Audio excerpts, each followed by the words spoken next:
to their seats. Everybody at the back table, at the registration table, everybody's registered, so if you can come and sit in the audience, the chairman's table. Walia, if you could come and sit in the audience. Alikia, yeah. Come on, African women, front rows.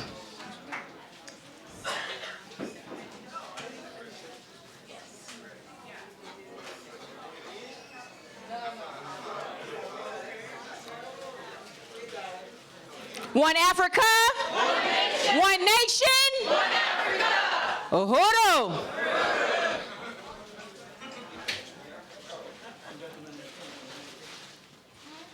This has been a dynamic day, can we say?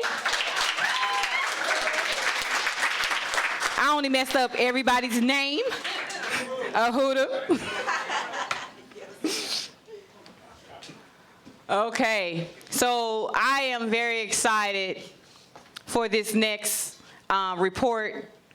African women is so important. And then, you know, the party line around African women is just dynamic. It just really speaks to the poor working class. And it's just amazing. So, and it has incredible leadership.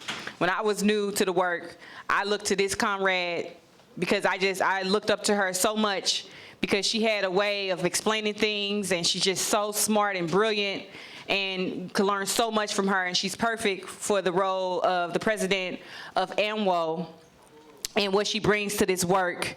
And I know that you read her articles in the Burning Spear, Harriet's Daughters. Dynamic, spear after spear after spear after spear. And I appreciate ANWO because when I was trying to win my sister to the work, this comrade, you know, it was never no question, no time of the hour that she wasn't right on the job, you know, and I know that she's part of, you know, bringing her into the work. So, Comrade President Yejide, Uhuru.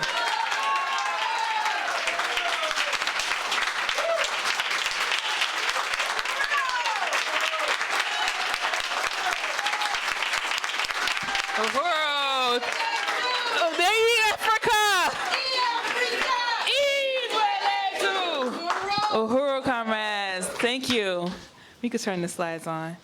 So I really appreciate that intro, and I appreciate everybody coming back. I know it's been a long day, and hopefully you'll appreciate the presentation.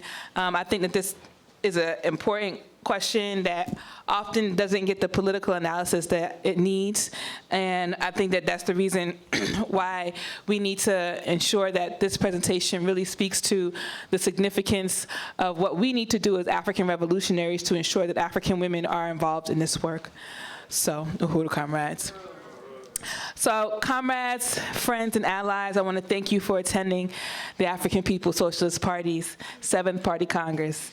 This will go down in our history as one of the defining events of the African Revolution.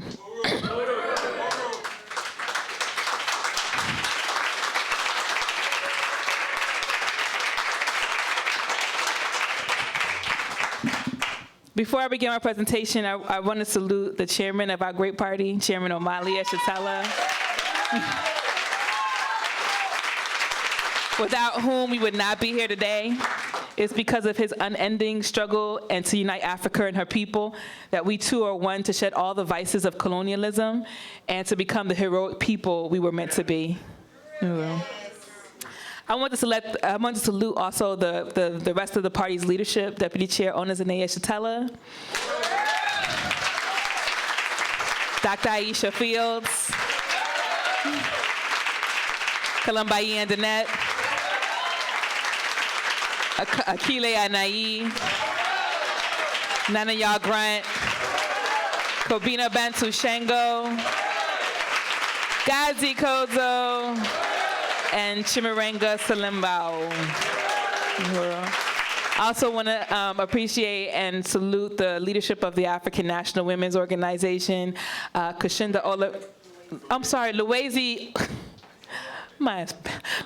Kinshasa, Uhuru. Uhuru, comrade. That is not a reflection at all. And I also want to salute the leadership of the African National Women's Organization, Kushinda Olarenwaju, who is based in London, England. She's the vice president of ANWO.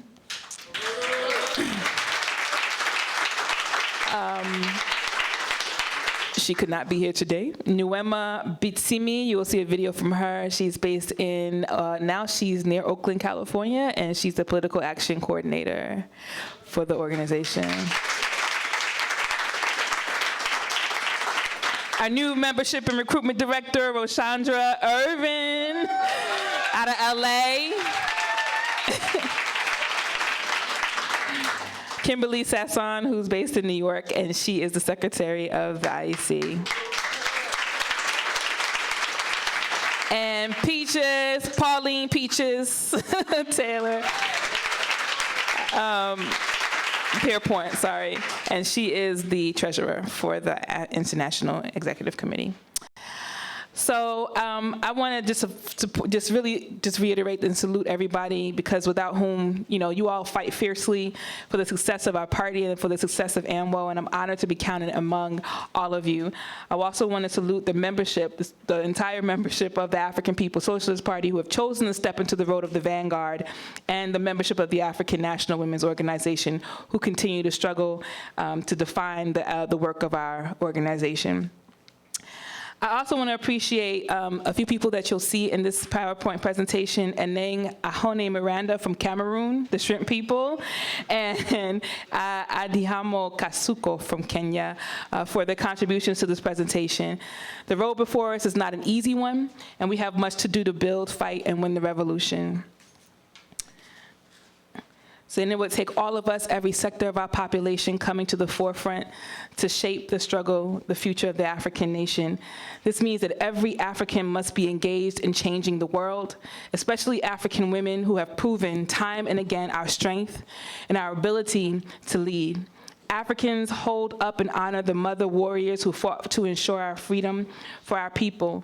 Monuments line our cities in honor of them: Queen Mother, warrior, nanny of the Maroons in Jamaica; Solitude of Guadeloupe; Queen Mother Njinga and Bande of Angola; Queen Mother Nanaya Asantewa of Ghana; Harriet Tubman of the United States, and many more who we personally do not know, but are known to local populations because of their fearless leadership in extreme circumstances. These women are a bright, shining light in African history that continue to inspire scores of African women to emulate them. Still, there are too many of us mired in the muck of colonial contradictions who do not get a chance to realize our full potential. We are trapped in a society that's dominated by exploitation and violence.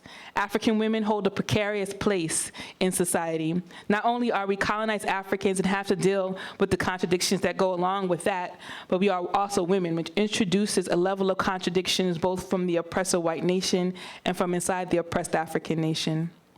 In times of crisis, women become expendable, often the highest casualties and victims of war through rape and torture.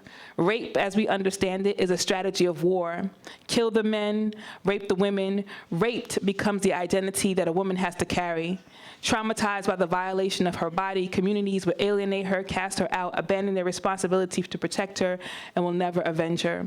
The raped woman is forced to leave her home and find refuge in the arms of nonprofit activists who educate her on the savagery of men and organize her and fund her recovery. She finds her voice in the pain of the act and tells the world how best for the world to help stop the rape of her and her sisters. The Black woman's rape body becomes the billboard to the world about the criminal nature of Black men. Because if this place is the rape capital of the world, the men of this place are also the rapists of the world. The raped woman is put on posters and campaigned internationally, raped again for the benefit of quarterly budgets and board reports. Slide. She is obscured. Slide.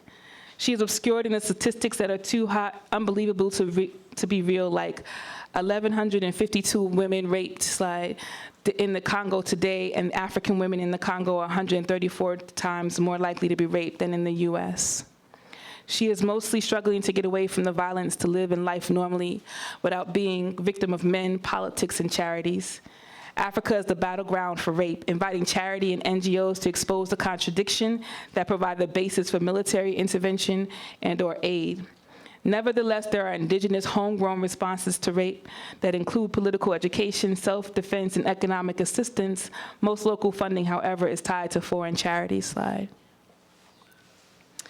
This is the crucial point, right? So why doesn't the state take the lead and initiate its own campaigns to stop rape? The very simple answer is that it's not in their interest. Neocolonial state actors are focused on grabbing power to be the exalted shopkeepers, grinning and smiling, eager to do business with indirect colonizers. Poor women, children, and men are the unfortunate casualties. I have an audio here from a sister who lives in Cameroon, which is currently exhibiting some crisis, and I'll go into that a little bit after you hear it. The issue of rape, the issue of rape, the issue of rape. People get raped. What's rape in the first place? Forceful sex. People get raped. Even married women get raped. Young girls getting raped on the street. Due to poverty, some of our children are sent on the street to hawk. Coming back at home, they have been raped. So it's really, really, really pathetic for us. Uhuru. I think it's important to say that right now Cameroon is experiencing a sort of civil war. And the civil war is mostly on the English, Anglophone speaking side of Cameroon. And this woman is living on the English-speaking side of Cameroon. And what's happening is that the leadership of the president of the country, who's old, this decrepit man who has been in power, he's the longest sitting president in Africa. And before he, and so there's a struggle amongst the people to have, based on their English identity and their Francophone identity, to participate, to be included in what was Cameroon. But now they don't have time for that. They want to separate. And so what's happened is that there's been fighting in the streets between the military, the police, and the people who want to organize to separate from Cameroon and be separate. And so we don't know exactly who's causing the rape, who's causing the violence. And the people there don't know. It's confusion. And what everybody's waiting for is the elections, because apparently the election is the guiding light for them to say this is going to stop the crisis, which is very bloody at this moment. It would be irresponsible to sum up rape of African women without positioning it within the scope of a long history of Africans' rape. The rape of his people, the rape of his resources, which created the pedestal for imperialism to rest. The violence and abuses that we inflict on one another are a result of colonial domination. We see what happens when we kill or harm one another: nothing. We just clean up the bodies to make way for the memorials to the dead. Everywhere that we are, the violence amongst the colonized is treated with urgency, without urgency, because the state is not motivated to do anything to end the chaos and the confusion amongst the masses. The neo-colonial state isn't. So the ongoing crisis of imperialism and colonial exploitation creates the conditions for rape. The parasitism of capitalism that impoverishes African communities around the world as it exploits the land and the people, condemning us to poverty. Any little money dangled in the faces of desperate people become the impetus for bloodshed and disorganization that shatters societies down to the family unit. Men become mercenaries for hire, and women and children become the victims. The black woman's beaten and bruised body is held up as fresh meat for a feeding frenzy of imperialism. And while the rape of black women in Africa has the attention of the philanthropic sector of the white oppressor nation, the rape of black women in the US and European metropoles are hardly even whispered, a point which causes black women to struggle for inclusion in the overall conversation of rape, which demands of white bourgeois society that we too be recognized as victims, us too, me too. Ain't I a woman too? But they are ignored and, worse yet, stepped over by white society, who clamor to put their funding behind the assaulted white woman who uses her trauma as a political strategy. A sore point that manifests itself in different ways politically, and more than any other issue, it's violence against women by men that creates a feminist. Feminism doesn't have the cure for this violence, though. Next slide. End patriarchy is often shouted from the mouths of feminists, but how do we know when patriarchy is destroyed, and how do we destroy patriarchy?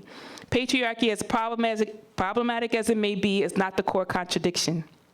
It can be overturned with political education in the form of discussions and from time to time physical resistance. Colonialism, on the other hand, cannot be reasoned with. Its very existence is at the expense of the lives and lands of many of the world's peoples, regardless of age, gender, political alignment, or class or religion. We understand that an equal society could not be achieved under the parasitic exploitative system of capitalism, colonialism. What we do as revolutionaries instead is build toward the revolution. In the process of building a new socialist society where African workers have control of the state, we are challenged and transformed through criticism and self-criticism, dialectical materialism, combating liberalism, engaging in struggle, and forwarding the leadership of African women as a practice.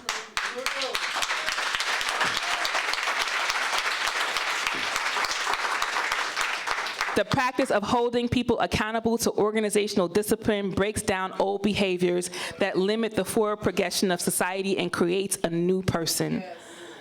Alternatively, feminism encourages equality in order to maintain the status quo within the existing parasitic social structure.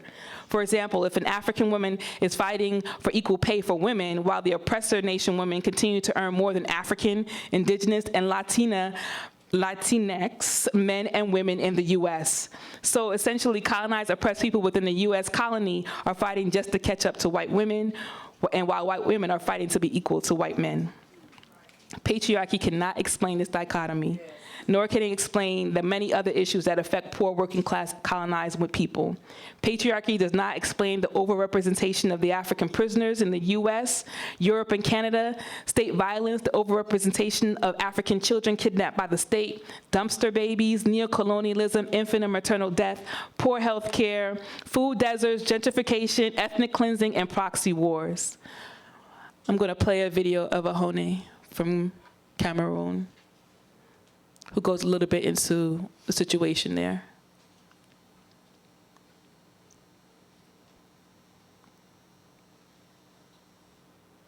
Hi there, I'm called Miranda. I'm Cameroonian by birth.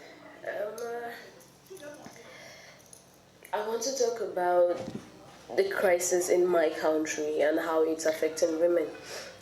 As a gender expert and a female advocate, what caught my interest was the interest of women, how they have been affected so far by the crisis.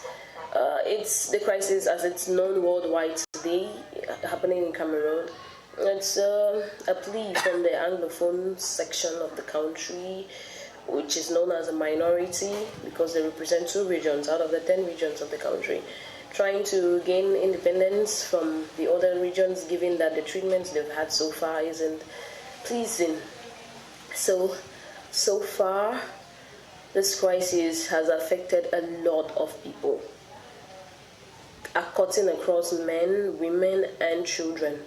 But as a minority group, women and children have mostly been affected by the crisis.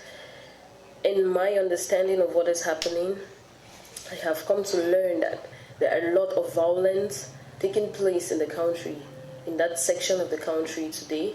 Violence on women and rape especially, is to a high extent rape. There are cases where there's a stampede of the military and the Amazonians, and it turns to affect women a lot. It's either they are raped before being killed, or they're just killed because they cannot fight and they cannot run. So women have been violated a lot following the crisis. Women have really been violated.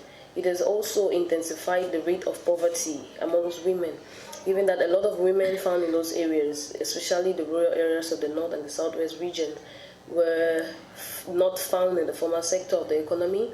They practiced a trade, petty trading as a source of living, a source of income. So given the crisis and the insecurity found at the borders, especially those that leave Cameroon to trade in Nigeria, it has been halted for them because they cannot leave, given the insecurity, given the shootings and everything.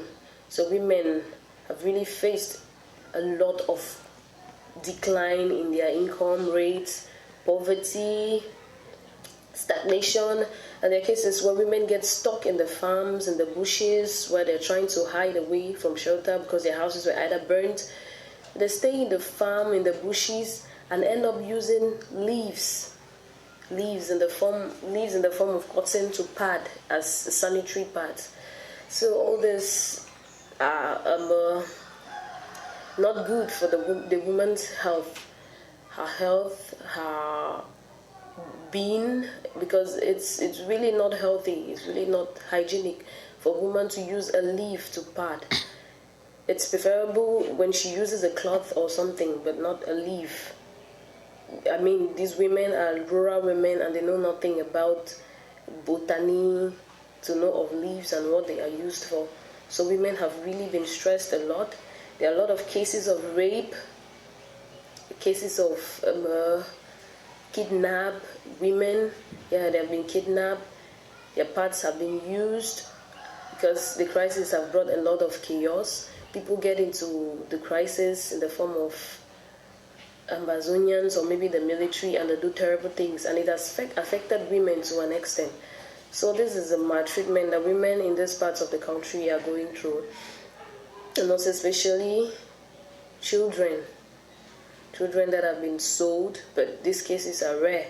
But I know of women that have been raped, women that have been violated upon, women that are suffering from poverty because of a stagnation in their businesses, and a lot of other influences on women because of the crisis.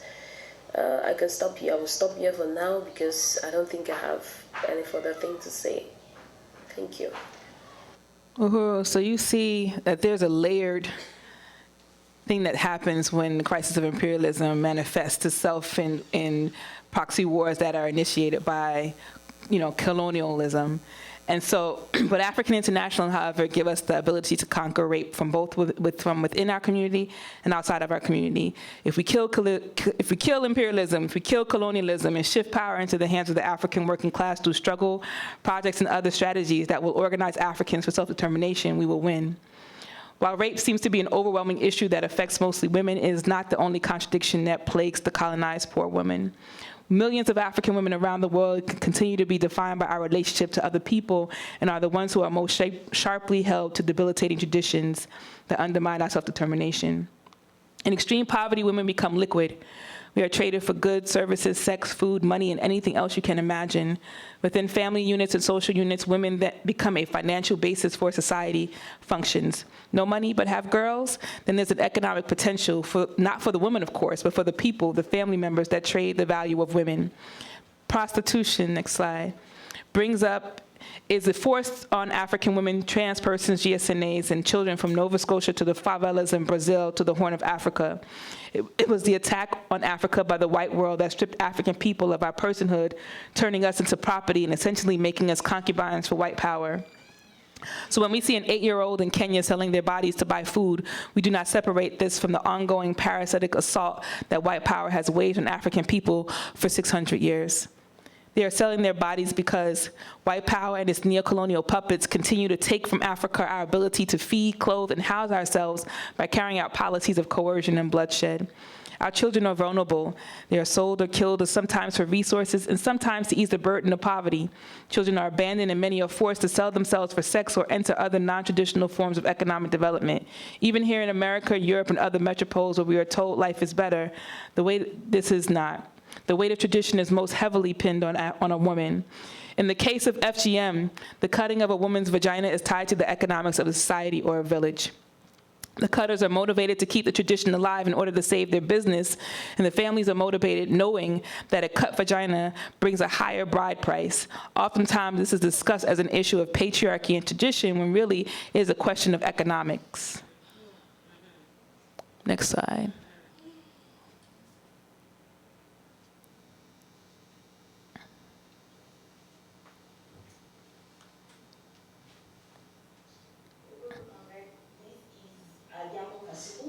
Nairobi, Kenya.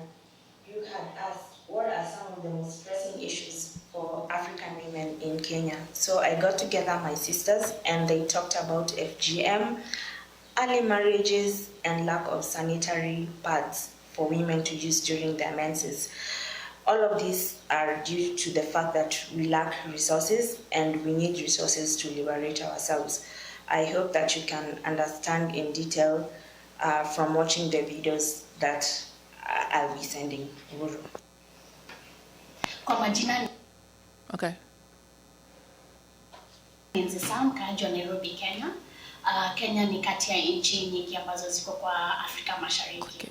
Sasa kulingana na wanawake wanapata masaibu mengi, wapo ukeketaji ambao mnaita FGM, kuolewa kwa mapema, na hii FGM ile ukeketaji unafanya mwanamke kama kuanzia miaka 9 na kuelekea kuanzia miaka 9 hadi miaka 10.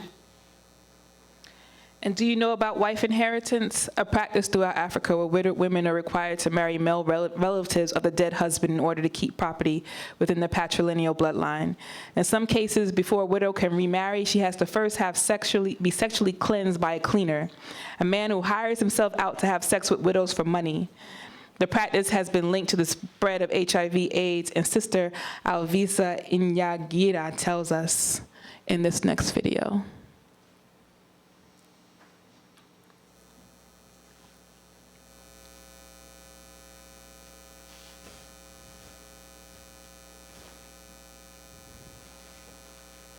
Jina naitwa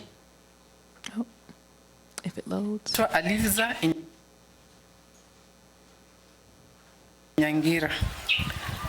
Wanawake wanapitia shida nyingi, shida kama ukosefu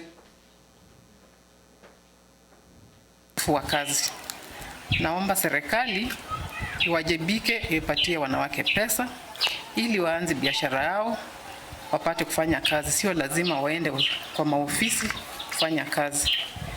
Wakipatiwa wanawake pesa, wanawake watafanya biashara na watalinda familia zao. Kwa hivyo serikali nawaomba mpatie wanawake pesa. Wanawake huku nje sana wanateseka kwa sababu hawana pesa. Asanteni. So mostly what I've talked about so far is talk about internal colonized contradictions. I've done this because women see these issues as our barriers to freedom. Freedom is stopping the rape. Freedom is stopping the rapes. Freedom is economic development. Freedom is ending domestic violence, just so that we can live a normal life under colonialism.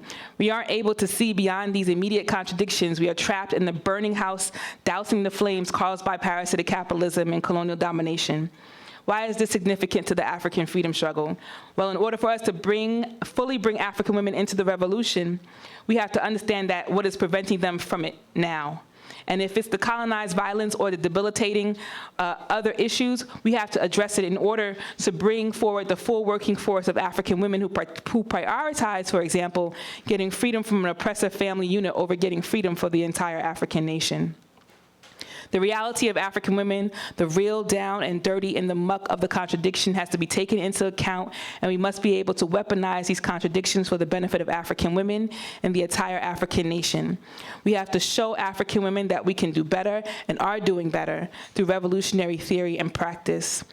We all know, however, that the assault on African women does not begin and end within the colony. It started when Africa was first attacked by the starving, diseased European. This is when Africans stopped producing and reproducing life for ourselves because we were forced by gunpoint to reproduce for Europeans. This parasitic relationship that white power has with us requires them to control us until this day. Revolution is something that must be introduced in the process of overturning this contradiction. Yes, let's struggle for equitable pay and fair prices for our products, but we also have to make sure that we are moving forward with political education, because capitalism exploits our labor, controls our economy, and strips self-determination from entire communities. So yes, let's end the rape as a weapon of war and demonstration of power, but not just do that. We need to remove the overall contradiction that causes the rape in the first place. We are motivated, us as revolutionaries, to improve the conditions of women because we want our whole people to have a better life and to live under better conditions. Capitalist colonialism, on the other hand, allows these contradictions to fester. Chaos in the colonized sectors is the requirement for continuing the parasitic exploitation that deepens the oppression of African women. And did you know the primary resistance to gentrification are low-income African women who are being forced out of their communities by public housing degenerates who hope to make a profit from the property land that they've been allotted to the poor? In Washington, D.C., Barry Farm Housing Project, a unit was left to rot with people in them. In one case, a tree grew through the floor of a woman's kitchen. And in Baltimore, African women had to exchange sex for repair work. Nothing had been done after repeated attempts to resolve the issue, and the housing authority just offered to move them out of the community to another housing project. This problem is what women have been in the community. This problem has been the primary problem for people who have been in the community for years and do not want to leave. They just want to repair the damages. And of course, the state didn't want to do it because their goal is not to help our people be happy. The goal is to turn the profit and expense of the people. Moving her and others out would have cleared the way for demolition of the community and to bring in developers to develop the community for white power. Gentrification is not just white people moving in, it's about reducing the conditions of Africans who currently live in the communities to make way for white people to move in, the essence of parasitism. And did you know that African women who come in contact with the state, possibly as victims of domestic abuse or other contradictions, if they have children, they come under supervision of the Child Protective Services. This means that even if the outcome for her is favorable, the state will still monitor her and they decide to take her children based on their assertions. And here's the problem, if you haven't found it. The state is illegitimate. Since when did the care of African children become their focus? It certainly wasn't when they kidnapped us, colonized, and exploited us. Not for the millions of African children in Belgian Congo who were killed and maimed and continue to be killed and maimed. Slide. There was no care for African children labored in the field for white power during slavery who were viciously taken from their parents. And the idea that the state has the well-being of African children at heart is asinine.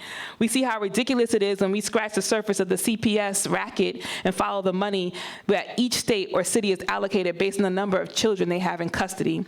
The most vulnerable of our children come from poor working class African communities. Therefore, our children are disproportionately represented in the system, and African mothers are also criminalized and alienated by their communities. All of what I've said so far is just a snapshot of the contradictions that entangle African women from the favelas of Brazil to the slums of Kenya. This is bleak, I know, but all is not lost. Next slide. Next slide. Next slide. In 2015, the African People's Socialist Party, armed with dialectical materialism, saw the conditions of African women and created the African National Women's Organization as a vestibule for African women to join the revolution. Since then, we have engaged in a series of campaigns and actions that raise up the issues of poor working class African women. This is an action that we did in England with Vice President Kashunda Olorunwaju, who had been dealing with eviction from the housing project that she lives in. And they, in addition to having to deal with her disabled child and having to also deal with a number of the issues related to her being a poor working class African woman, it was coming at her from all different directions. And so we organized a 20-day campaign where she sat outside of this shiny building, hands taped, mouth taped, with these signs around her.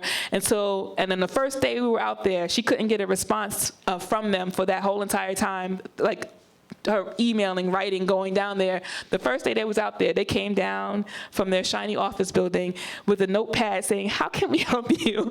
After all this time of her trying to help resolve the problem.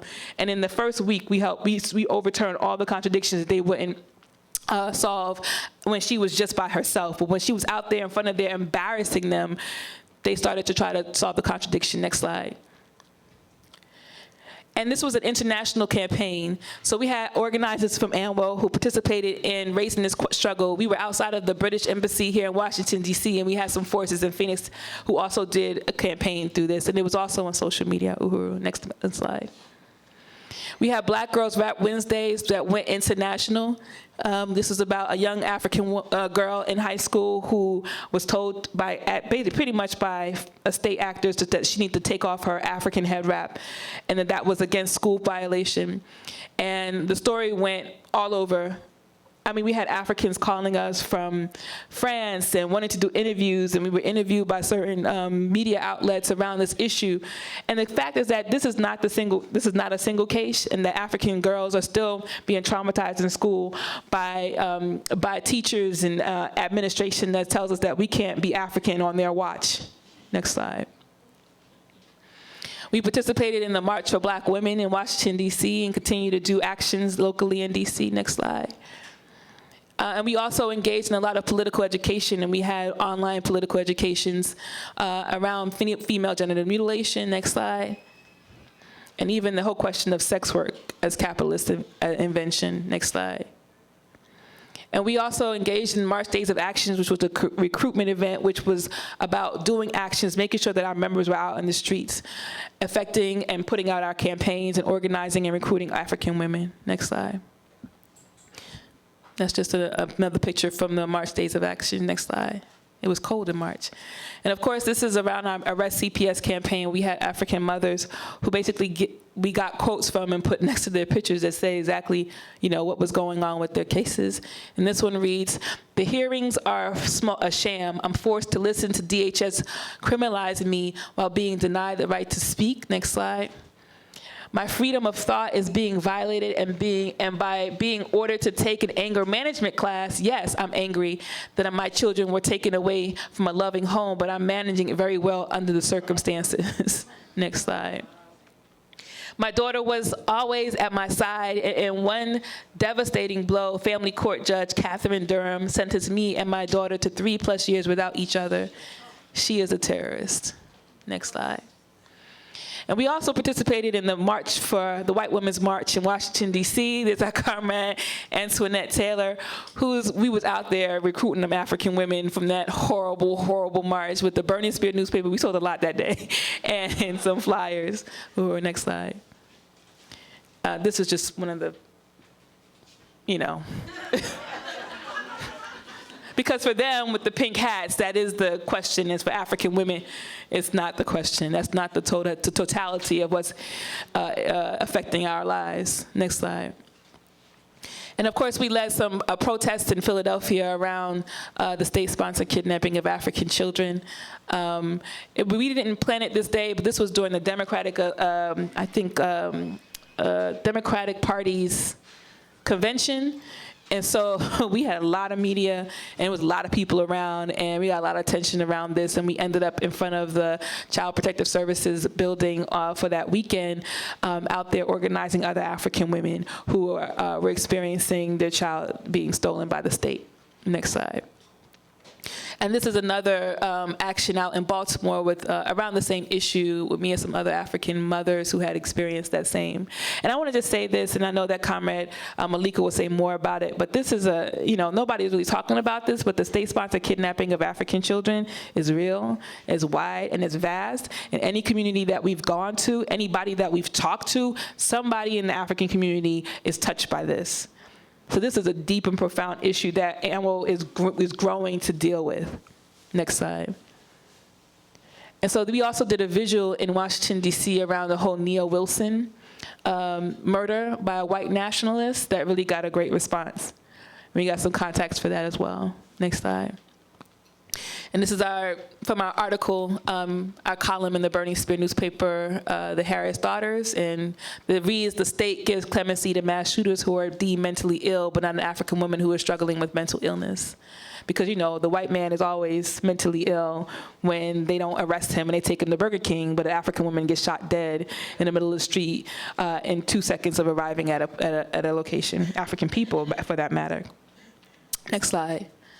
So the African National Women's Organization is an organization for African women to participate in. And as you can see, even with our small group, we were able to do a lot. And it's a small group spread across several different countries. But the reality is that we need more African women to participate in this work of the African National Women's Organization so that we can become a real tangible force to be out here in this world. We need to be in more places. We need to be at the prisons. We need to be in the favelas with the sisters. We need to be everywhere.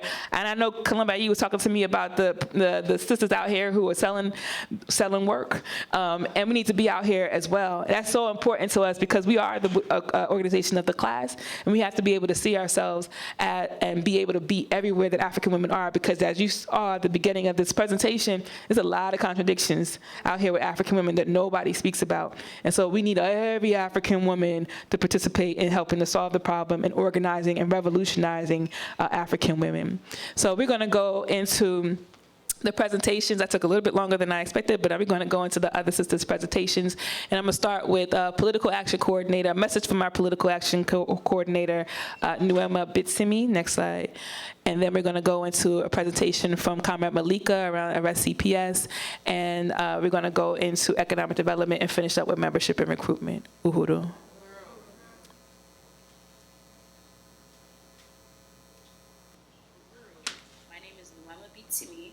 And I'm the Political Action Committee Coordinator of the African National Women's Organization, ANWO's Political Action Committee Board.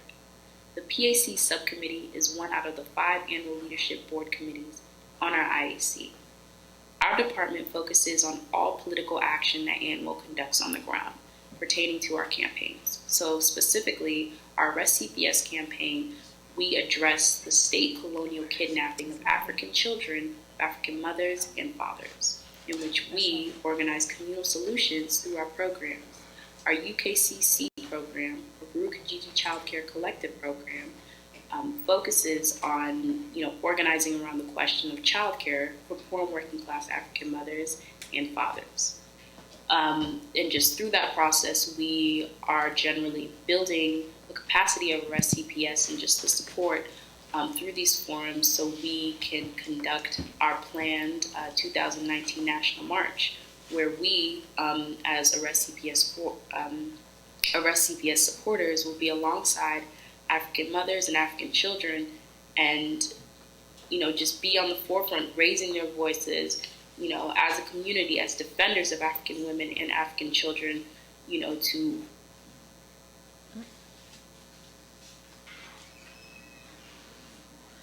raise this issue. Mm-hmm.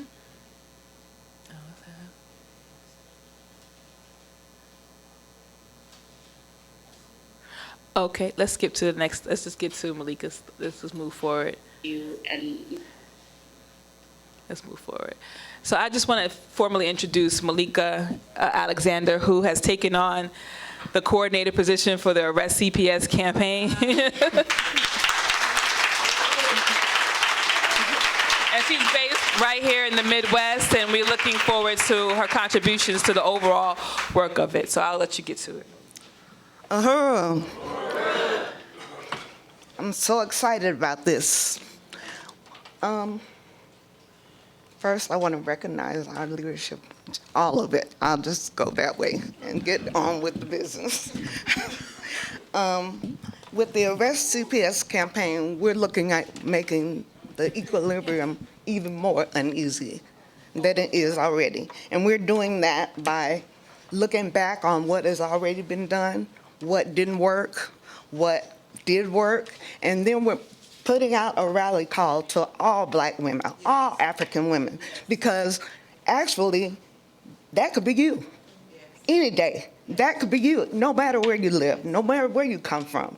That could be you, that you could lose your child.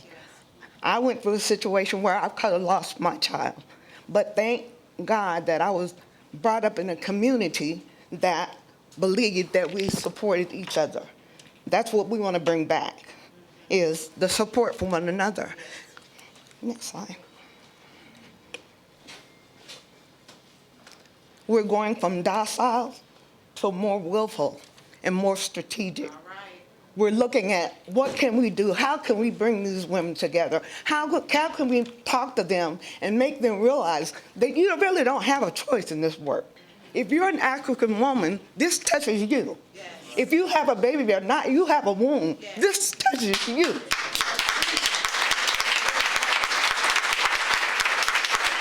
These are your kids. Next slide. This is colonialism. Some people say, oh, isn't that cute? ANWO says, next slide, Nah.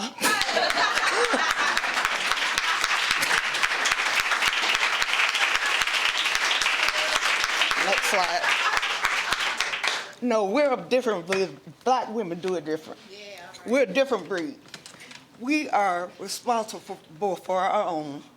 We share our wisdom and our experience. We impart to the next generation everything we know about overcoming and struggling. And we all struggle through something, right? We develop strength in our numbers, and we are intentional in our purpose and our plan, and we win, period.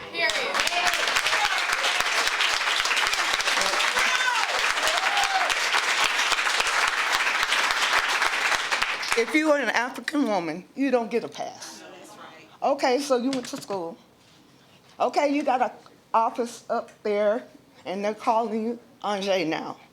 We remember when you were Angie. You don't get to choose sides. There ain't but one. You have already been chosen for this work. Next slide. If you are an African woman, you only have one option, and that is to join this work to protect our most precious resource, which is our children. Next slide. No excuses. Through you. If you're an African woman, say through me. Through me. Through me. That little boy has a chance to have a chance at life. This little lady gets to know her worth, and our brothers that are behind bars, they get to know that mistakes are forgiven and redemption is possible.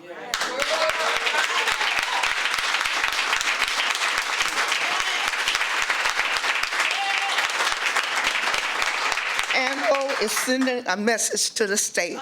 We're coming for you.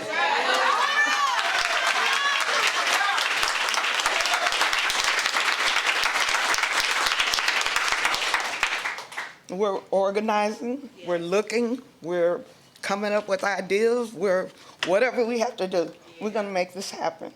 We're coming for you. And the next slide.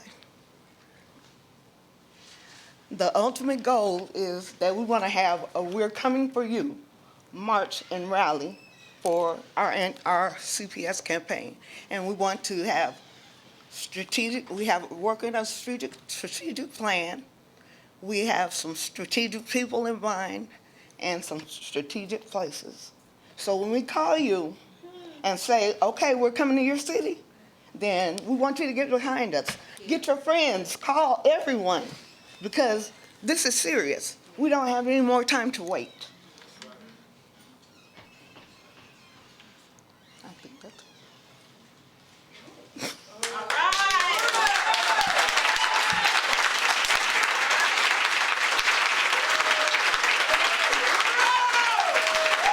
World.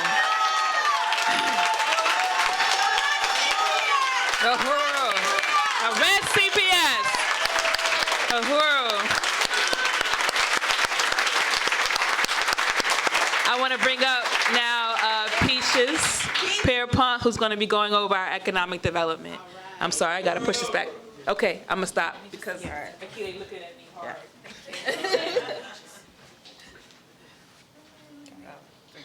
I'll make it to check. Okay. Uhuru? Can you hear me? Yes. Do you feel good? That's great. All right. All right, everybody. My name's, wait a second. Go back. My name's Peaches, Uhuru, and good evening. So I'm going to talk about a little bit of our economic development for ANWO. I am the international treasurer. And so this is the work that we're doing and what we have planned and what we have done so far, as well as what we can do a little bit better. Why is economic development so important for ANWO? And that's just because the conditions of African women demands that ANWO have the economic dexterity to address these conditions and concerns of the poor and working class. So we demand from ourselves that we're able to build, that we're able to provide funds and resources for ourselves in order to take up these initiatives, right, and help the community. We can't do all these things without any funds. It's just not the way the capitalist society that we live in works, right? So whether it's working with Arrest CPS, where we might need some legal resources or might need a little bit of advice from a lawyer, that costs money, right? They didn't go to law school for free. Whether it's Kijiji, which is a child care collective, opening one of those, all of these things cost money, so we need funds. We have to be able to build these funds and build these resources with your help, of course. Next slide, please. So some ways to support ANWO. We're a completely self-funded organization, mostly ran by volunteer members. There are a number of ways to support by signing up to be a sustaining member or a sustaining donor at anwouhuru.org/donate. That's anwouhuru.org/donate if any of you would like to do that today or when you watch it on Facebook or later. So in order to become a sustaining member, it's just showing your material support. Women and men, anybody can support, donate some funds, and help us continue to grow. You can make a one-time donation or a recurring donation. Next slide, please. We also have different economic developments. So we have, our most popular one is Decolonize for both your body.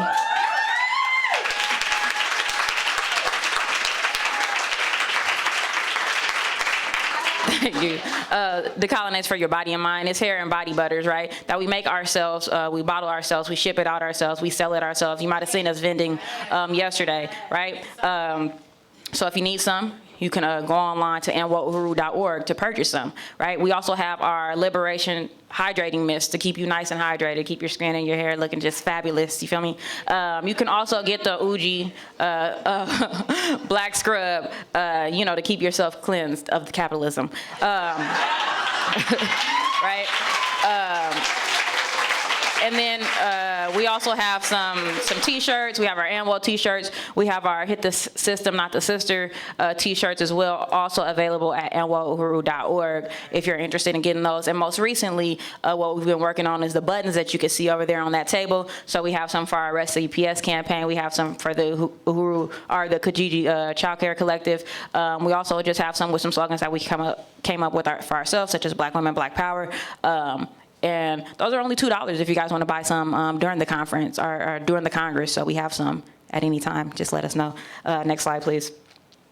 And what exactly is Decolonize for those who might have some questions on it? It's putting the discussion of colonization in the hands of everyone who purchases from us. So every product has a quote on it, a political quote from notable African revolutionaries who speak to African liberation and the process of decolonization. We are marketing high quality natural products that will improve the condition of our hair and our skin, right, by decolonizing your hair and your skin. And that's just a picture of us vending out at the Philly Uhuru Market. I think this was last year. That's me and Comrade Antoinette. Yeah, that picture. Next slide, please. So here are some of our wins, our weaknesses, and some opportunities. So some of the wins is that we're creating dynamic branding opportunities for ourselves. So Decolonize is really taking off. We have 3 different varieties that you guys could test out. We have the facial scrubs, we have the hydrating mist, we have the buttons, we have the shirts. So we're creating opportunities for ourselves to raise these funds and to stay funded. We're launched our online website where you can also purchase these things at anwouhuru.org, right? We also participate in One Africa or decolonize.com as well. We also participate at One Africa, One Nation marketplaces, the flea markets and book fairs, and various other vending opportunities. We've also created, most recently this year, new packaging and new labels so that we can better package and present our Decolonize. And then we've also most recently got our products in Zenzel consignment, which we're trying to also grow into getting us into other places as well. Some of our weaknesses would be that we need to develop more economic leadership to develop the brand a little bit more and to help us get those sources and get those funds a little bit better, as well as plan some better marketing, sales, and distributions, participate in more vending opportunities such as the One Africa, One Nation marketplaces, the flea markets, and book fairs. as well as continue to create new products and expand the brand, which we've done most recently with our small buttons. So some opportunities to do that or to improve would be to work with ODC to get our products in the Uhuru furniture stores, develop the development of an affiliate program that would allow African women to make resources selling to colonnades so that different chapters, wherever they might be located, will be able to sell all of these items that we have. And then also bigger sizes for the butters because people really like them and enjoy them. Next slide. Other opportunities for our economic development is to grow our donor base. So if you guys would like to donate at any time, you can do that. ANWO.org/donate. We need to have more general fundraisers and also diversify other funding streams outside of the colonnades, the shirts, and the buttons to create more ways to bring that revenue in. And that's it for economic development. So if you guys would like to purchase anything, just remember to go to ANWO.org, or you can see us anytime while we're here in Uhuru.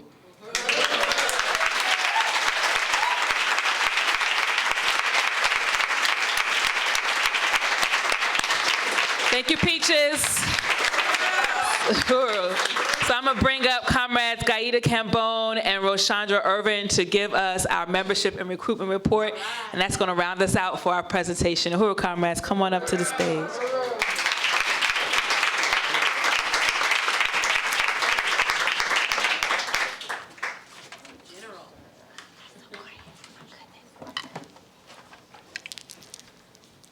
Uhuru comrades. Uhuru comrades. My bad. Sorry. All right. Slide. So we're gonna start with what is ANWO? Yeah, right here. ANWO is an international membership, emphasis on a membership-based mass organization serving as a vehicle for the liberation of the most vulnerable of our people, fighting against colonial contradictions that often emphasis on isolating African women. And our vision is to see African women embrace their place as leaders in the struggle to end colonial oppression of ourselves and African people worldwide. All right, current membership, I'm just gonna go over this slide and then speak a little bit on it. The Membership and Recruitment Committee, which is us, we monitor all aspects of membership, including orientation, retention, and education. We bring in all of the new members, teach them about the African National Women's Organization, and then we ensure that the membership experience meets everyone's expectations, and it's not a small job. The membership chair develops new member prospects list and recruitment opportunities. The Membership and Recruitment Director works closely with the President and Secretary to plan membership drives and special meetings for prospective members. The chair sets membership goals with input from the IEC. So the reason I've read over all of that is because when I was sitting here, Dr. Aisha looked at me, she said, "You look nervous." And that's because when I read this, it had hit me that this is actually a position that I just took up, and then I didn't realize the seriousness of the position because when I was asked to take on the position, I kind of just got to moving. With that being said, we had to switch up the game a lot and having to, changing our leadership. When you change leadership, the entire game changes. So, starting internally, that's our membership committee. Our membership committee, what we want to focus on, what we have to focus on going forward is our organization, accountability for the things that we say we will do, the things that we say we want to do. We need to get those POAs in all, and a united direction. Somebody can give an idea in our past leadership, and not our past leadership, in our past committee. We'll like the idea. We wouldn't go forth with the idea because probably everybody doesn't go forth with it or doesn't unite with it. So, united direction. If everybody doesn't unite, we need to start from scratch and go back to the drawing board. As far as the core goals, all African women, our body of members are core. What we want to see and what we need to see going forth is the strength of our members. We need to see growth. We definitely need more branch building, membership visibility, meaning we need members everywhere. We need members continuously having actions everywhere. And we want to overturn the contradictions of those that we have lost, because we have lost members due to contradictions. People feel like it's inconsistency, it's inconsistent, but you cannot stop working for an organization simply because you are dealing with what the organization was created to fight against. We have lost members to colonialism, and at the end of the day, we need to overturn that contradiction. Facts. So, this is what we need. We need everybody, every African woman equipped. We need everybody prepared, and we need everybody active. That means no inactive members. Next. Oh, that means, so we had to switch up the game. First things first, we got new uniforms as of September. Uniform policy, popping. Well, as Rose said, we call her Rose. We have new uniforms, and like she said, it started in September, and you can see some of it here. You see Sister Yejide, she's got on, she's a leadership, so she's got on an outstanding uniform. Most everybody with the red hat are people in the party, so the party folks wear the red, either red wrap or red cap, red beret. And Sister Rowe, she's got on the green one, the green beret, and that green beret, represents the fact that Sister Rowe is just ANWO.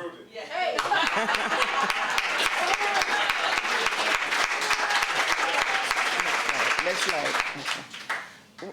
Why the uniforms? That's a question that comes to everybody's head. Uniforms create a unified image for our members and organization. We think that we really need, our people like to see uniformity. They want to belong to something. It's more impressive for them when they see uniformity. So we thought that it would be best for us to have uniforms, it identifies who we are. Number 3, the uniforms convey a serious and organized group. When people see our uniforms, they know that we intend to really organize, that we're here to shake it up and bring people into the organization. Uniform create a professional appearance and set standards for members that the community expect to see. That means that people can challenge us, they know who we are. We intend to be, like Rose said, we're going to be everywhere. We're going to be overturning this contradiction so that we're going to be everywhere, and we want to be looking professional, we want to be looking serious, we want to give people the ability to identify with us. So, we're going to really push these uniforms. Uniform help create a sense of unity among the members ourselves. I know when we put on these uniforms today, we always like, all right, this is the group. This is, we here to kick some ass. So, and as you can see with the people that we have, you see Ro, she's so enthusiastic.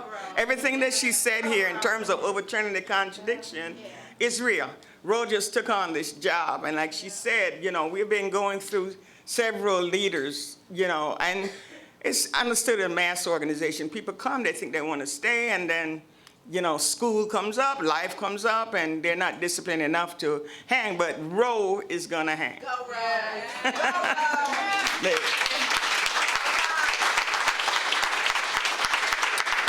So when should we wear these uniforms? We're gonna wear them during outreach. Every time we go out, and we're gonna be doing a lot of outreach. Ro's gonna talk about that.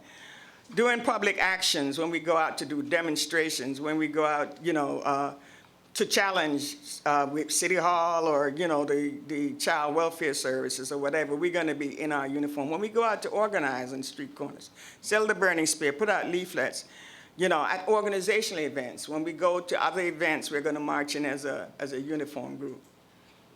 Why the colors? And I explain again, that the red represents the African People's Socialist Party, and women who are not in the African People's Socialist Party wear the green head covering. Next slide. Okay, that's you. Yes. Okay, so I'm not even going to read directly from the slide because I wrote something on a piece of paper, kind of. All right, so basically we just,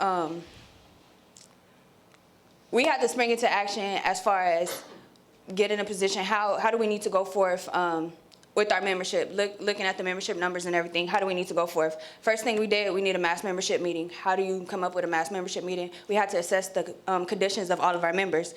Bam, phone banking, 2 weeks phone banking nonstop. Assessing the conditions, we asked a series of questions, and basically the question we were asking, let me slow down and think of the questions that we were asking. I'm sorry, I need to slow down, it's a fire, y'all gotta understand that. All right. Yeah, so we was asked, are you up to date? Have you received your membership card? Anything that an organization promises somebody when they do come into an organization, we had to follow up on all of that because it had not all been followed up on. So we did the phone banking, handled that, and then we began creating the agenda for our mass membership meeting. The agenda for our mass membership meeting, and the purpose of this meeting is to make sure all of our members are, it said it on the last thing, we need everybody equipped, prepared, and active. So it has the POA for how, it has a template for how to make a POA, because we need every member to be able to know how to make a POA, because you got to spring into action next. It is a tutorial video from our ANWO branch in Santa Barbara, which is a branch that we are fighting hard to preserve, because we need to make sure that we do keep that presence on this predominantly white campus. So a tutorial video on how to do ANWO outreach, meaning these sisters are in ANWO uniforms and will be recording and talking through the recording on how you should look when you're doing outreach, how you can do various types of outreach. That's on the agenda. What else is on the agenda? Contact sheet that is separated not by location. So the purpose of having a contact sheet that's separated by location is because right now we don't have a branch needs 3 people. If we don't have 3 people in a state, but you are close to somebody else, we want to go ahead and link you with somebody that's regionally, because we do travel. Therefore, if you're somewhere and you could travel to another state and you can help another sister out and finally do get 3 people to become members, then that's a branch right there. These 3 members can go to your state. That's another branch. So we had to, so that's there as well. Let me make sure. Oh yeah, no, them thought, as soon as the position, I'm like, ideas. And it's also a link to all of our digital propaganda, because when it's kind of intimidating for new members or members when they go out by themselves. You don't know how to sell a spear, or you don't know how to hand out the leaflets. We'll go ahead and run you those leaflets on this. You click on that link, you print it out yourself. In addition to having the leaflets and all of our propaganda, you will also have a contact sheet, because you're not just going to go out and talk to people. You're going to go out and you're going to win people over. So contact sheet is what we take out when we go. So every one of our members is going to be provided with that on the Smash membership agenda, and that's the date of our membership meeting. Time was 9 a.m. We always have our meetings on Saturdays. So that's the first thing that's everything we've been working on. Agenda's already created. That's that. And we're just waiting for the meeting to happen. And then also, members, recruitment drive, 6-month recruitment drive. And how else do you enforce recruitment? You set quotas. It doesn't even have the quotas on here, but this POA is already complete as well. And this POA from our membership committee only has to be presented to our IEC at our IEC meeting, so that we can go forth with beginning it. It starts November 1st and it ends in April, end of April. And what this is we need 6 months of nonstop recruitment, nonstop visibility, nonstop bringing in members and everything like that. Like, this is hard. Hands down, like, period. So everybody has quotas to meet.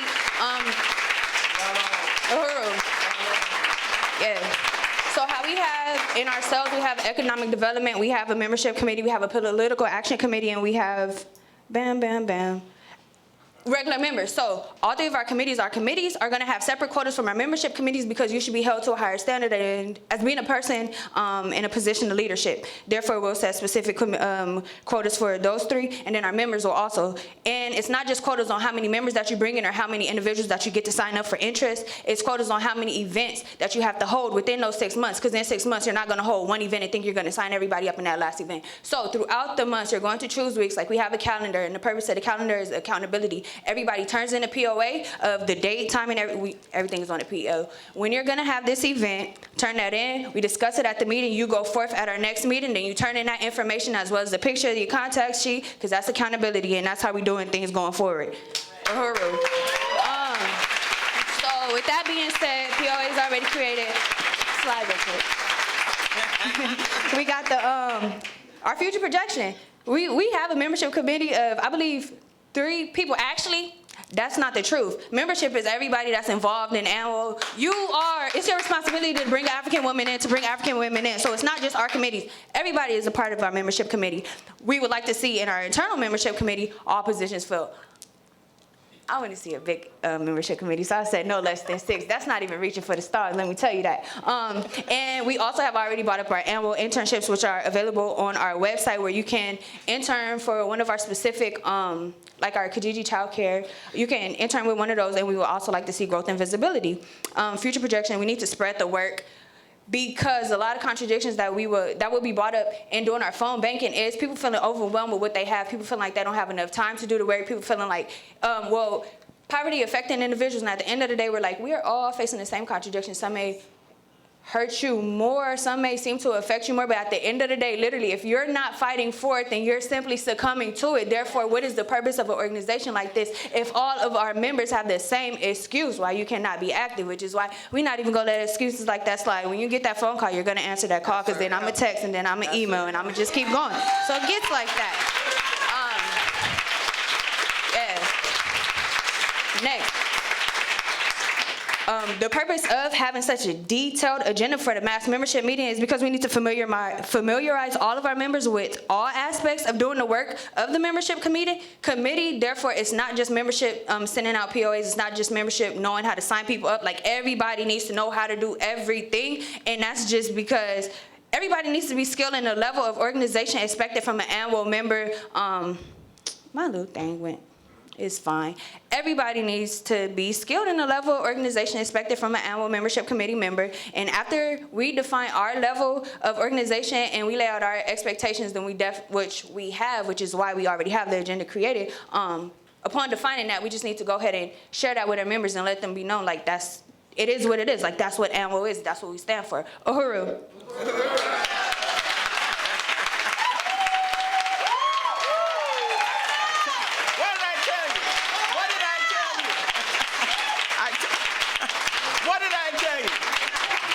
Roy's going to be here.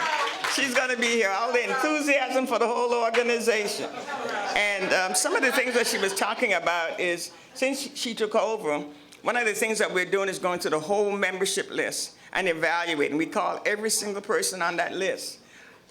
Is this information still valid? Do you still live here? Is your telephone number, et cetera? And we go down the list and then find out whether or not they can come to the meeting. And if they can come to the meeting, then we document that they will be coming to our meetings, et cetera. So that I think that's a good way to begin to evaluate, the organization. And we go into our new members first, and then we go into all the contacts that we have. So I think that we're on the right track in terms of, rebuilding our, this organization. One of the roles that I play is really orientation. I orient the new members. We felt that was necessary because we found that a lot of people came to the organization and they don't know what they came for. They don't know why they came. They don't know what the organization is about. They end up being feminists. We have to spend a whole lot of time struggling with them, which interrupts the work in a certain way. So this way they get pre-screened before they enter any of the work. They have to come to orientation process. And in that process, is where we take certain materials, some of yesterday's writings, we go over those. We go over the organization structure. We flesh out what the contradictions are in that meeting, in those orientation sessions, before they go on to the organization. And then we assign them to different areas in the organization. And then the people in those areas, pick them up, and then train them to be in those areas. So we found that was a more effective way in terms of bringing people in the organization. As a matter of fact, we don't get the feminist struggles that we had in the past. I'm glad to see Ro taking this on in terms of rebuilding the organization, and I'm absolutely sure that we're gonna, with this enthusiasm, it's gonna work. We're gonna make this work. Why should you join the ANWO? After listening to Sister Yejide, President Yejide, I don't see why anybody would have a question as to why. Any woman would have a question as to why. And when we listen to Sister Malika, why should you join the organization? And we're speaking directly to women, but not only women. We're saying that women must join. There's no alternative. There's no discussion. If you're a woman, like the sister said, if you have a womb, you got to be in this organization. You join because you're sick and tired of being sick and tired. You join because we understand that without women in the revolution, there won't be any revolution. That's it. That's the bottom line. That's the bottom line. Somebody once said that men are the jawbone and women are the backbone. And that is true. We need women in this process. We need women in the organization, but we also need grandmothers. We need fathers, uncles, whatever. I mean, they might not be able to join the organization in the way that the sisters join, but they can support the organization. And not only that, they need political education. We need to educate the entire African community, women, older, grandparents, men. Everybody needs to be organized and everybody needs to be educated in this process. So we have a job cut out for us. We're talking about holding seminars, shaking it up, questions that are really prevalent in the community. We got sisters oppressing sisters.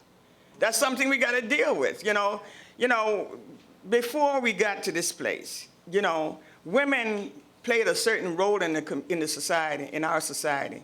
Women were the people that grew the crops. So that means the society, African society, was based on what you contribute to the well-being of the society, and women hold key roles. We sat around the tables, and was involved in the discussions about what will happen in that community where you live. Women played key roles. There was no such thing as an oppression of African women. Women were equal, and we made decisions, etc. And it's upon intervention that we found ourselves in a place where we are right now. The fact that women lost the land, that we lost access to that.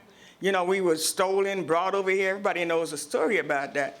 But once we were brought over here, the kind of treatment, we talk about children, behind fences. African women's children were snatched from them. Sometimes the women were attacked so that even in the cotton fields, they would slit our bellies and take our children out, so that we continue to work, so that we can work, And women, our womb became a commodity. Even African women's womb became a commodity because we were there to breed more slaves. So that this experience has been one that has been horrible, for African women. And then we found ourselves in a situation where we double oppressed. Not only are we oppressed as a general population, general African people, but then we are oppressed also by the black man who mimics, the worst part of, the white society. So we have to deal with a lot, but we understand that dealing with the whole question, as a part of the revolution, as a part of our liberation, that this is the only way that we're going to free African women. And there are a lot of problems in our community.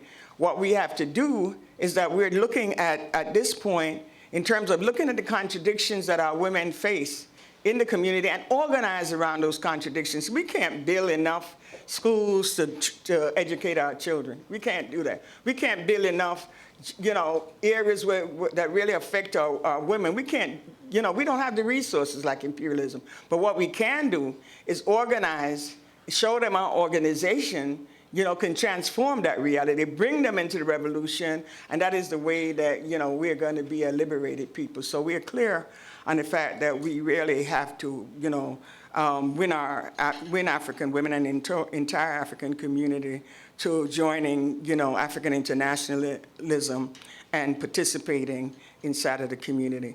So that, like I said in the beginning, it's not a question of having a choice. We have no more, we have no choice. We have to be, as African women, we have to be in this organization. If you're sitting in this audience and you have not joined ANWO, and even if you have joined, you have to be responsible for bringing other people, other women into ANWO. You go out, you have sisters, you have, other women, relatives, you have to convince them that they need to be in the organization. We're going to be doing our part.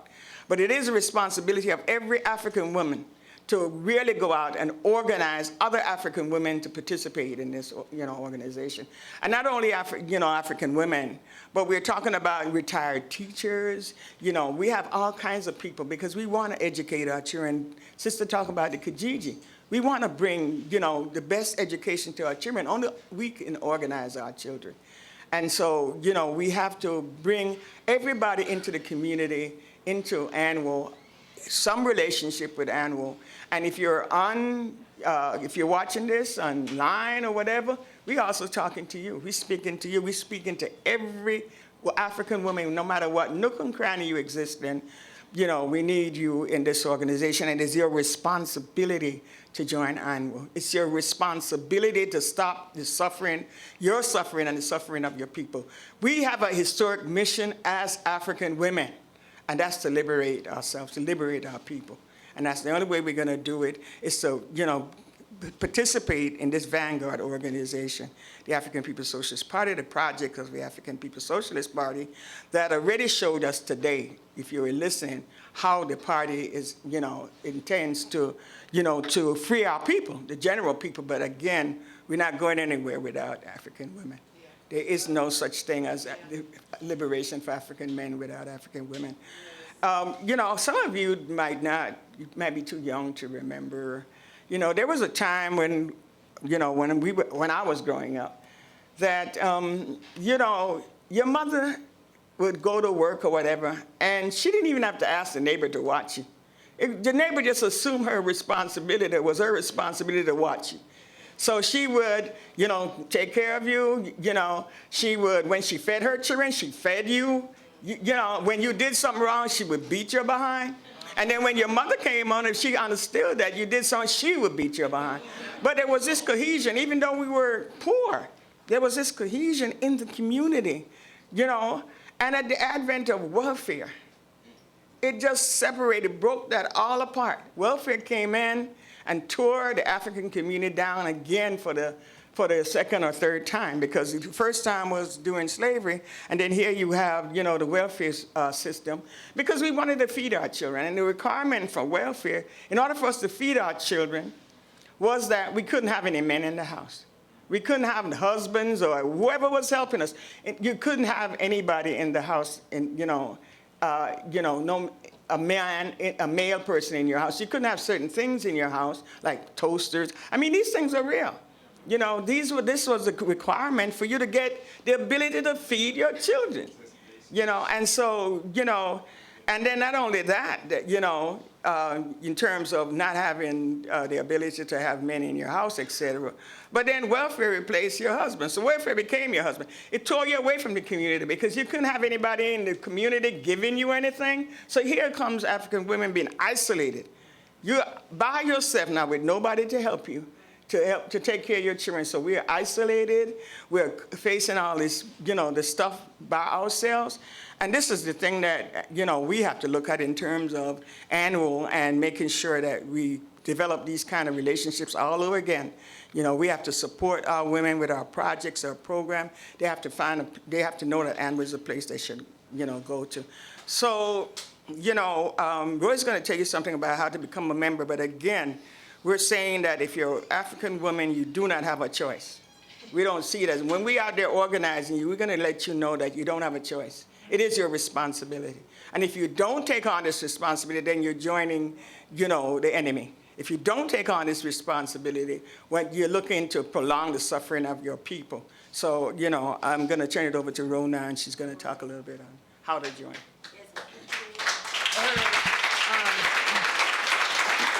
Just really quick, basically to join, you can visit us online at ANWO.org, but we also have contact sheets, which are under here in these two clipboards. So we're going to go ahead and circulate those. If anybody, I see a lot of ANWO members in this audience, actually, Uhuru comrades. But yeah, you can go ahead and sign those contact sheets. The sustaining donors, that was already bought up. Decolonase.com, that was already bought up. We need y'all to be taking these notes down, because if you don't remember watching the live stream, go ahead and go to those websites, because not only do we need the funding and the membership, like we need it all. So that's really it, actually. These are our membership levels. Last slide real quick. Yeah, membership levels, we have the Queen and Zinga for $1,000 once or $84 per month. The Harriet Tubman, $600 per year, $50 a month. Ella Baker, which a lot of us are Ella Baker members, $300 per year, $25 a month. Asada Shakur, $120 a year, $10 per month. General, $5 a month. And we also have the student and unemployed. So we working with you when it comes to the payments on the membership level, so we don't want to hear that that's an excuse to be an inactive member as well. We just want you to become a member. Thank you. Uhuru. I just want to say one thing on Decolonase. I'm a hard sell. I've been watching Decolonase for a while. Okay. And I asked Rogue, was it you that I asked about the Decolonase? No, I don't know, but one of us that worked the table, and I was telling her about my dry skin problem, and she said, well, why don't you try Decolonase? Because my brother loves it. Well, I tried Decolonase. Okay. Wow. It is everything you said it was. And it's yesterday's formula. It is, and we're downplaying it, but this is a magnificent product. We just need marketing. It is, I'm telling you, it is absolutely. It is. Wow.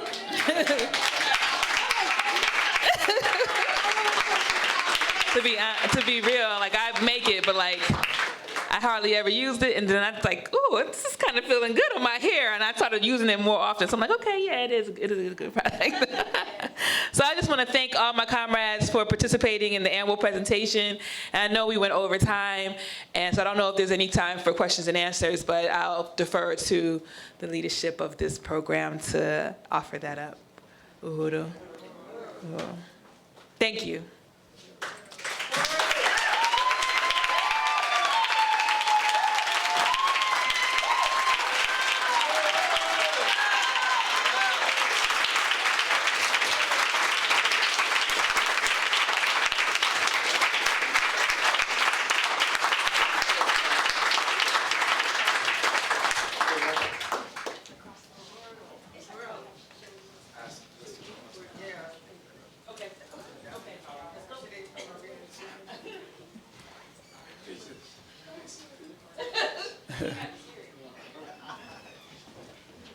Yes, sir.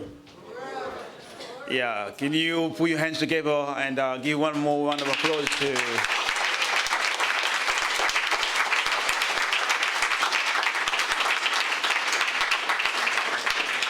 We can see the future.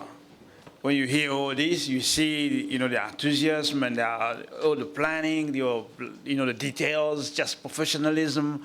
And if you're watching the TV right now or your computer, you should join. It's just incredible. So, yeah, that's great. So today has been another victory day. It's day 3. We are winning, right? We are winning. We are winning. We are winning. We are winning. We are winning. So I just want to, acknowledge once again Chairman Madichela for his brilliant vision, to lay out African internationalism and provide the African people the way forward to end this parasitic capitalism. And I want to recognize DC owner. Once again, I'm sitting there. Every time I hear people saying stuff, I see what he did yesterday. It's sitting in my brain. It's just incredible. We want to recognize all the leadership of the Central Committee of the African People's Socialist Party. Yejide, that's brilliant. I see transformation. I still remember the first time I saw Yejide. That's amazing, really amazing. We want to recognize once again our allies, the leadership of the Union del Barrio,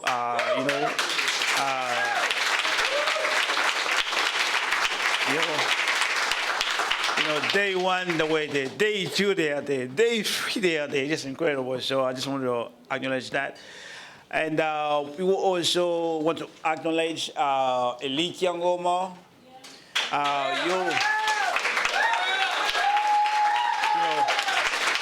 And the entire band, I mean, that's an amazing band. I can't wait to buy the DVD, whatever they put you on sale. It's just incredible music. And, I don't remember the last time I moved my feet, but today I was moving my feet. So that was great. So I just want to say I really appreciate that. And everyone noticed the Irish pop, it's not playing. We want to acknowledge the leadership and the work for our community. Just great. And I don't know if I forgot, the security.